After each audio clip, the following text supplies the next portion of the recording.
What is going on, crypto community, and welcome back to another Cryptoverse video. Today we are going to be looking at a seminar from Quant CEO Gilbert Verdian, where he's going to be talking about the blockchain, the Overledger platform, Quant's potential, etc. Before we get into all of that, I do have to say that nothing in this video is financial advice. I will simply be giving my opinion. Please do your own research before investing into the market. And of course, if you're new to the channel, please subscribe, please turn on the notification bell so you don't miss a single upload. And before actually looking at the seminar, let's check out Quant's price today. And as you guys can see, it is still hovering at $100. The market cap is up, or actually down, by 1.65%. The volume is up by 35% roughly, and overall today it is down by 1.65%. With that being said, let's check out the seminar from Gilbert Verdian, Quant CEO. So my name is Gilbert. I am wanting to talk to you about Overledger. So we've created a solution that fixes a problem that we all have, and if you look at what the problem is, we've had this issue before with the internet. So Overledger, we've created a blockchain operating system that lives on blockchain, and it's not a blockchain.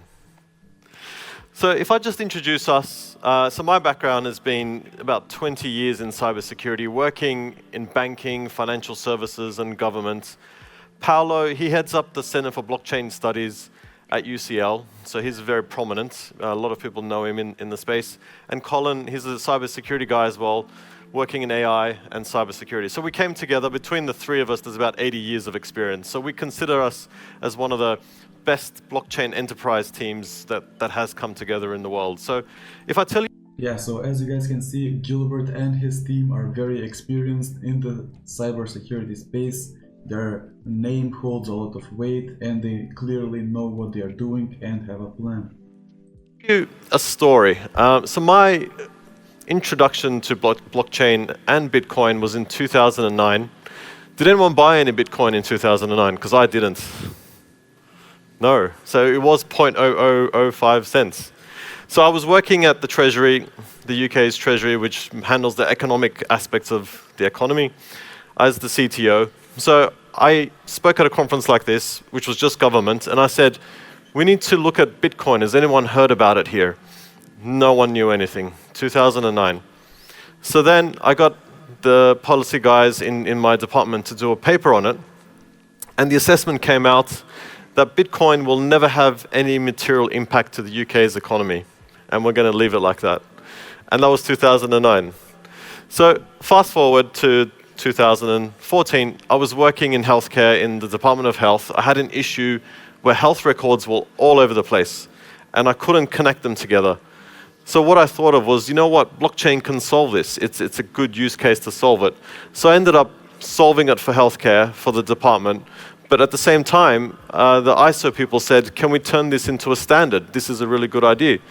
So I ended up founding TC307, which is the ISO standard for blockchain. So now we have 46 countries working together to solve blockchain, and that includes privacy, security, reference architecture, terminology, interoperability, governance, use cases, smart contracts. So 46 countries are all working together to solve blockchains, and the next meeting is in London in a couple of weeks in May.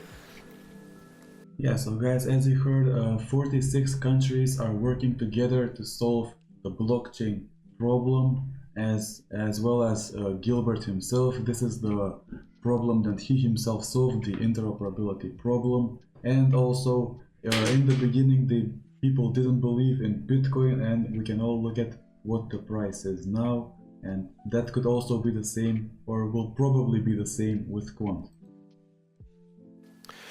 So I wanted to talk to you about networks, and if you look at this diagram, this was done in 1964. So an organization called RAND, they said, this is what networks look like. This is how they actually work. So telecom networks are what we used to have. A central body, you connect into it, you make phone calls. Then we had decentralization when the internet happened, and that was around 89, early 90s, and that's when the internet created a connection of other networks, and we have the internet. And then 2003-ish, we had peer-to-peer. BitTorrent, Napster, we connected to each other to do transfers, and that created the Starfish network. And then something happened. So 2008, the Satoshi paper came out. It was late 2008, 2009. And that changed quite a lot of things. And one of the biggest changes is it created the mechanism of distributed ledgers. And distributed ledgers are where the internet is going. We're all on that journey. In 2018, we are on the journey to create a new internet, and it's the internet of trust. And it's happening already. So that's a powerful message from Gilbert Verdian. Obviously, the internet has lost its element of trust, and we are trying to get that back. He's one of the biggest people who are actually trying to get back the trust in the internet. So what is the internet of trust? And if you think about it, the original internet was a closed network. It was few nodes, universities, governments, military, connecting to each other. If something funny happened, you can actually ring up the person on the other node and say, what are you doing?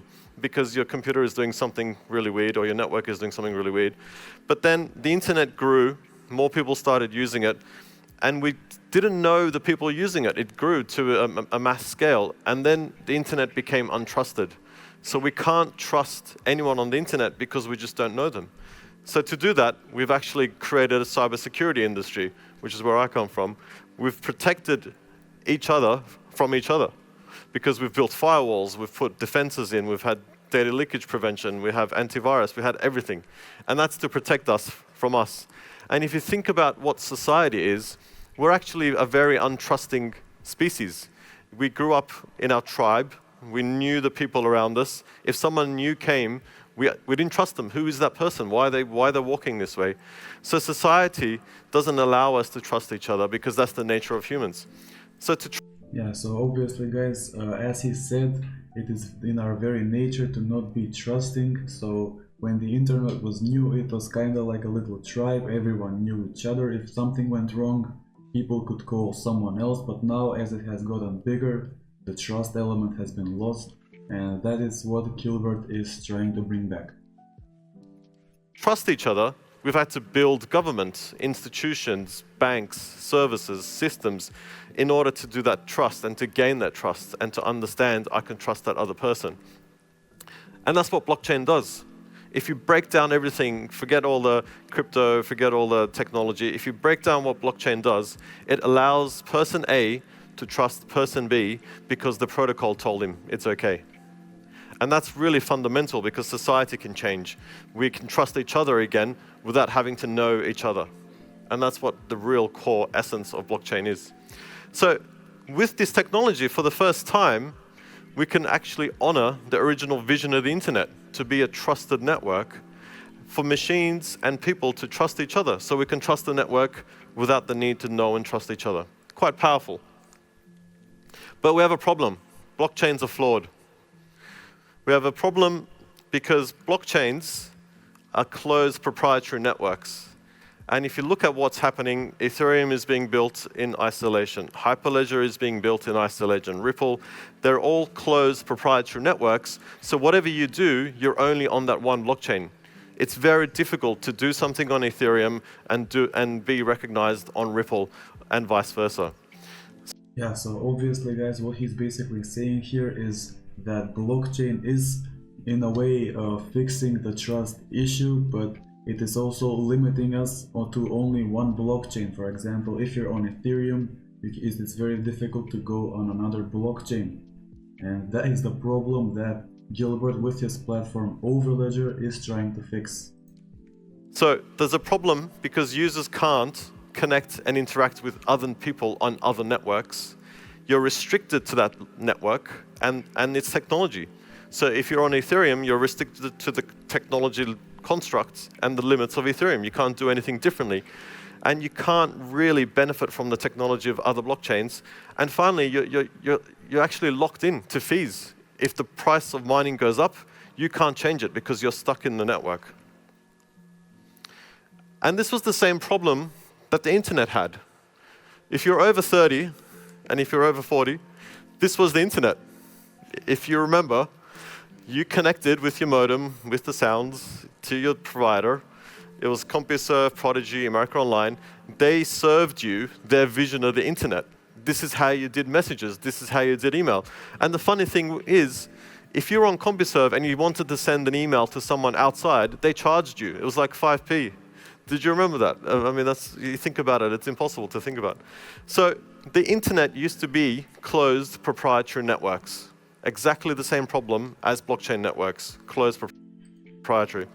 Yeah, so Gilbert is very smart. Obviously, this is also a very big reason why we believe in this project, guys. The CEO, Gilbert Verdian, is a very, very smart man. And as you guys can see, he noticed that the internet in its early stages had a similar, if not a very, very similar problem or problems to blockchain. And that in the similar way that it got fixed in the internet, he is aiming to fix it for blockchain. And then something happened. The internet opened up. All these networks connected. So openness and connectedness create innovation. And that's what happened. The internet flourished and magic happened. So the internet of today is a result of that connecting of closed networks. And that happened not that long ago. I mean, early 2000s was really when it really took off, late 90s, 2000s. And that's what we seen, and that was the cause to create the Googles and the Amazons and the Facebooks and all the internet companies because of this thing, because they connected and it was open. So the question I ask is, why should you be limited to one blockchain? Why should you be stuck and limited to one single technology when there's different benefits and different blockchains that you can benefit from? So what we're saying is, why not benefit from all blockchains? And so what we've done with Overledger, it's an operating system that sits on top of existing first-generation blockchains, second-generation blockchains, nth-generation blockchains, and interoperability blockchains, and it allows you to connect seamlessly without giving you any extra overhead, without giving you any extra consensus or cost, because it's facilitating that data transfer between networks. We're connecting and bridging networks and allowing you to do something quite unique to create new multi-chain applications, not distributed applications, multi-chain applications. So if you think... Yeah, so basically what the Overledger project is, it's in a way an operating system for all of the blockchains, and with the Overledger system, you will not be limited to a single blockchain. It will cover all blockchains such as Bitcoin, Ethereum, Stellar, IO, TA, NEO, and others. Think about it a bit more. We're kind of like what Microsoft did. If Microsoft in the 90s made Windows to be internet-based and put Windows OS on top of the internet to create internet apps, that's what we're doing today. So we've got our operating system on top of existing blockchains and future blockchains to create internet-based multi-chain apps where you can actually benefit from the different types of blockchain. So the challenge is with the dApp, it's dApp1 sits on blockchain A and it does everything on blockchain A. dApp2 sits on blockchain 2 and does everything on blockchain 2. So you can't allow these applications to transfer data and transfer value very easily. It's a problem, and that's what we're solving. So with multi-chain apps, you can actually split your app up, and you can say, well, I want my app to use a bit of Ripple for authentication. I want it to use a bit of Bitcoin for, let's just say, storage of data, and I want it to use Hyperledger because of scalability for resilience. You can actually have that choice with multi-chain applications. You have the flexibility. And as an enterprise, working at HSBC in my career, you have resilience. So if I want to have multiple data sets, multiple applications across different chains, I've got resilience, and we give you that choice. Yeah, so as you guys can see, Gilbert Verdian is solving $1 trillion problem with his $1 trillion solution. He is going to improve the financial situation greatly, and if you want to react to the rest of the video, I will leave a link in the description. Again, this is not financial advice. I'm simply giving you my opinion. I'm simply reacting to Gilbert Verdian's speech.